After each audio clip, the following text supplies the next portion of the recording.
అది వైఎస్ జగన్మోహన్ రెడ్డి గారు వేసిన క్వాష్ పిటిషన్ మీద కోర్టు మంగళవారానికి విచారణ వాయిదా వేసింది. అయితే ఈ సందర్భంగా కొన్ని ప్రశ్నలు.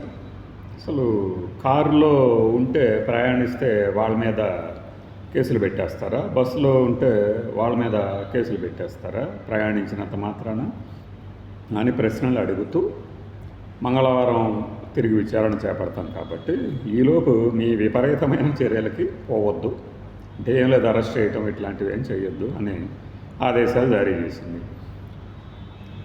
దానికి ముందు ఏంటంటే ప్రభుత్వం తరపున అంటే ప్రాసిక్యూషన్ పోలీసుల తరపున వాదనలు వినిపించేందుకు సిద్ధమైంది.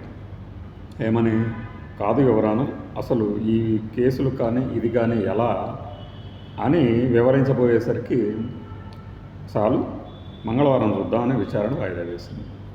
దీనిని ఎలా అర్థం చేసుకోవాలి అంటే, ఈ ప్రశ్నలు అడిగిన తీరుని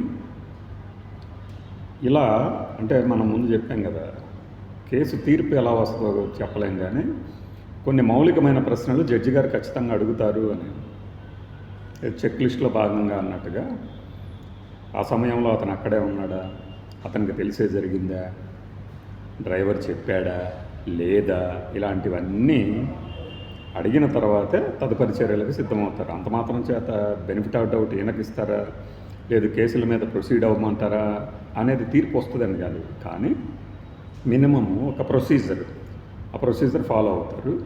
ఫాలో అయిన తర్వాత నాకు తెలిసి మంగళవారం విచారణలో కూడా ఈ వాదనలో ప్రతివాదనలో వినటానికే సమయం కేటాయించవచ్చు నాకు తెలిసినంతవరకు, అంటే అంచనా. ఆ తర్వాత కేసు పూర్వాపరాలు పరిశీలించిన తర్వాత ఒక డైరెక్షన్ ఏమన్నా ఇవ్వచ్చు, నిందితుల్ని తొలగించండి దీంట్లోంచి అని కానీ, లేదంటే సెక్షన్లు మార్చండి అని కానీ.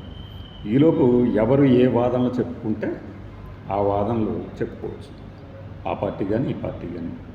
ముందు మన మీడియా వాళ్ళ ఆత్రం ఆగదు కదా, డిబేట్ వాళ్ళకి, వాళ్ళ కోసమే ఈ వీడియో అన్నమాట. బాయ్.